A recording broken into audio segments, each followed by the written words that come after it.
नमस्कार, the news पर आपका स्वागत है। मैं हूं आपके साथ शेरिन।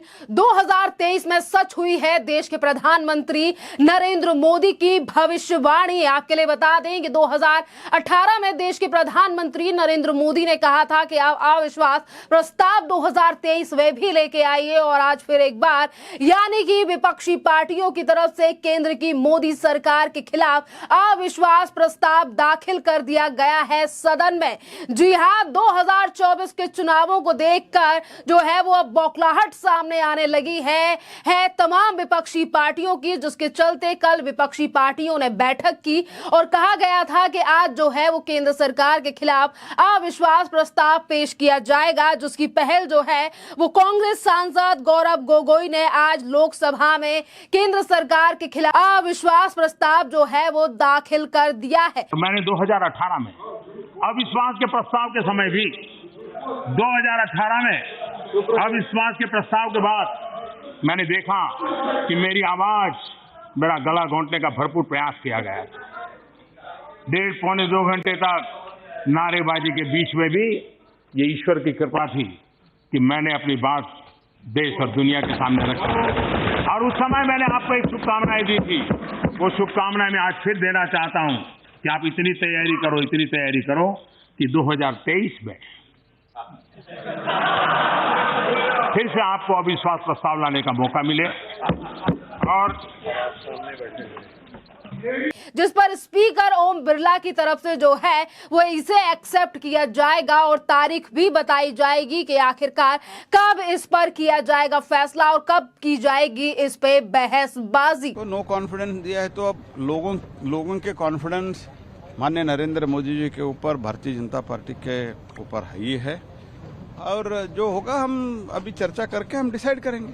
सर, हालांकि उनके पास नंबर नहीं है, लेकिन वो ये कह रहे हैं कि हमारे पास इतना नंबर है कि हम नो कॉन्फिडेंस मोशन मूव कर सकते हैं। नहीं, वो तो लास्ट टर्म में भी किया था, और लोग उनको जो कुछ भी सबक सिखाने था वो सिखा दिया है, और आगे भी सिखा देंगे। 2024 के होने वाले चुनावों को लेकर आज विपक्षी पार्टियां लगातार देश की केंद्र सरकार पर हमला बोलती हुई नजर आ रही हैं, क्योंकि कहीं ना कहीं 2024 के चुनावों को लेकर डर है इन विपक्षी पार्टियों में। क्योंकि अगर हम बात करें देश के प्रधानमंत्री नरेंद्र मोदी की भविष्यवाणी की, जो कि उन्होंने 2018 यानी कि आज से 5 साल पहले कर दी थी, क्योंकि 2019 में होने वाले थे लोकसभा के चुनाव, और आज फिर एक बार जो पार्टियां मुंह की खा चुकी हैं 2018 में, आज वही कांग्रेस और तमाम विपक्षी पार्टियां जो हैं वो अविश्वास प्रस्ताव केंद्र सरकार के खिलाफ लेकर आ रही है। नहीं, अभी तो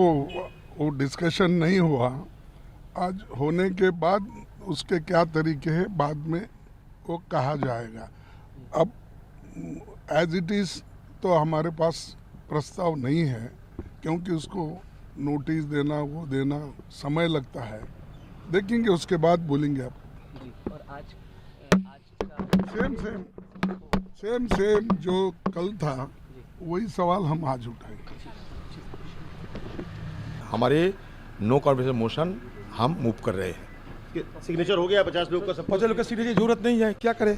अगर हम अविश्वास प्रस्ताव की बात करें, जिसकी शुरुआत जो है वो 1900 के दशक से ही हो चुकी थी, जिस समय पर कांग्रेस की सरकार देश में थी, पर आज ऐसा लग रहा है कि जिस तरीके से विपक्षी पार्टियां अविश्वास प्रस्ताव को लेकर बयानबाजी करती हुई नजर आ रही हैं, कि खुद के राज्यसभा सांसद या फिर लोकसभा सांसद जो है वो लगातार सदनों में हल्ला हंगामा कर रहे हैं, और आज केंद्र सरकार के खिलाफ जो है ये अविश्वास प्रस्ताव लाकर ये दिखा रहा है कि इतिहास गवाह है कि पहला अविश्वास प्रस्ताव जो है वो कांग्रेस के ही राष्ट्रीय अध्यक्ष रहे आचार्य JB कृपलानी पंडित नेहरू की सरकार के खिलाफ लेकर आए थे, और अविश्वास का इतिहास ही कांग्रेस सरकार के समय से शुरू हुआ।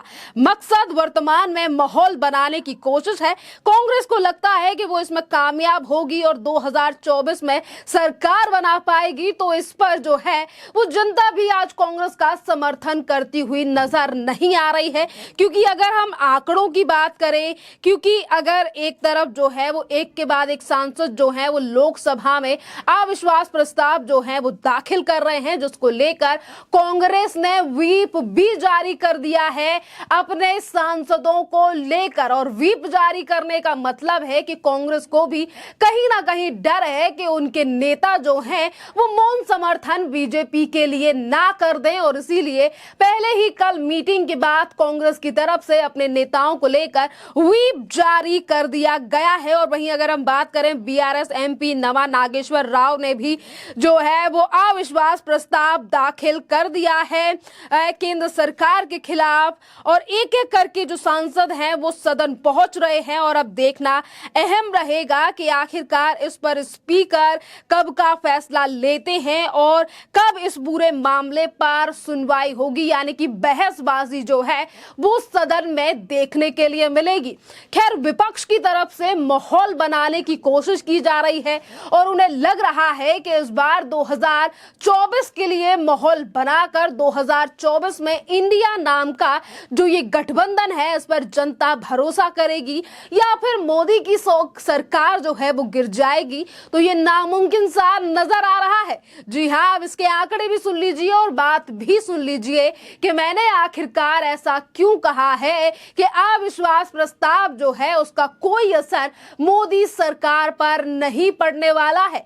क्योंकि राज्यसभा और लोकसभा को मिलाकर भारतीय जनता पार्टी देश की सबसे बड़ी पार्टी है और मेजॉरिटी के साथ 2019 में केंद्र सरकार जो यानी कि मोदी सरकार जो है वो दूसरी बार बनी थी, और आज बीजेपी के पास 301 सांसद हैं। और वहीं इन विपक्षी पार्टियों की बात की जाए तो इनके पास आधे भी सांसद नहीं हैं, यानी कि 151 सांसदों वाली ये तमाम राजनीतिक पार्टी जिनके गठबंधन का नाम इंडिया है, ये किस तरीके से टक्कर दे पाएंगी केंद्र की बहुमत की सरकार को। और अगर इसमें से भी बात की जाए तो कांग्रेस के पास ही सबसे ज्यादा सांसद हैं, यानी कि 50 सांसद जो हैं वो कांग्रेस के पास हैं, और इसीलिए कांग्रेस जो है वो विपक्ष में सबसे बड़ी पार्टी है। अब देखना अहम रहेगा कि एक तरफ 301 सांसद हैं और दूसरी तरफ 151, तो किस तरीके से जो है वो इस पूरे मामले पर बहसबाजी होगी और क्या तर्क रखे जाएंगे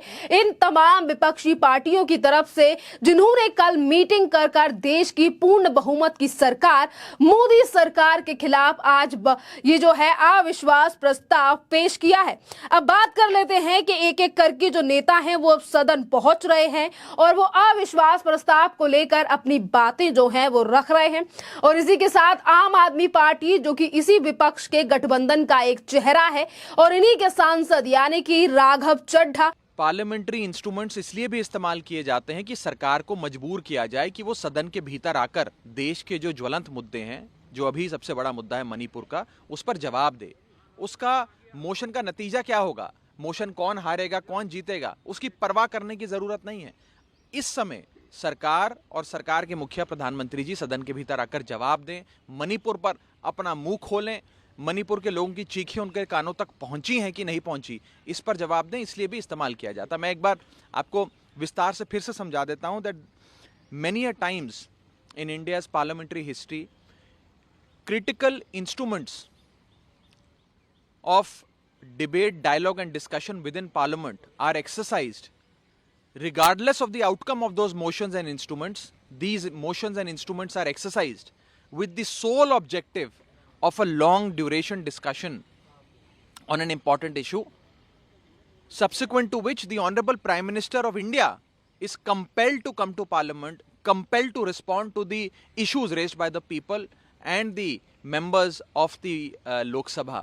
And I think these parliamentary instruments actually strengthen India's democracy and must be exercised time and again to pressurize the government, to compel the government to come before the Lok Sabha and answer questions to which the people of India are demanding answers to.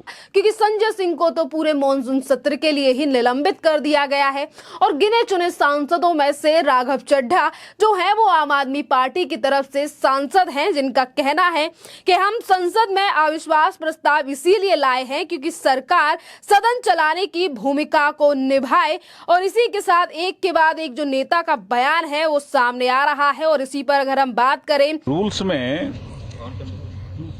Clear cut व्यवस्था दी हुई है कि no confidence motion कौन ला सकता है। उसमें 50 जो माननीय सांसद हैं उनके द्वारा वो खड़े होने की स्थिति में हैं क्या, वहां रहेंगे क्या हाउस में, आने दो पहले नो कॉन्फिडेंस मोशन। सरकार हर परिस्थिति के लिए तैयार है। हम तो चाहते हैं मणिपुर पे चर्चा हो।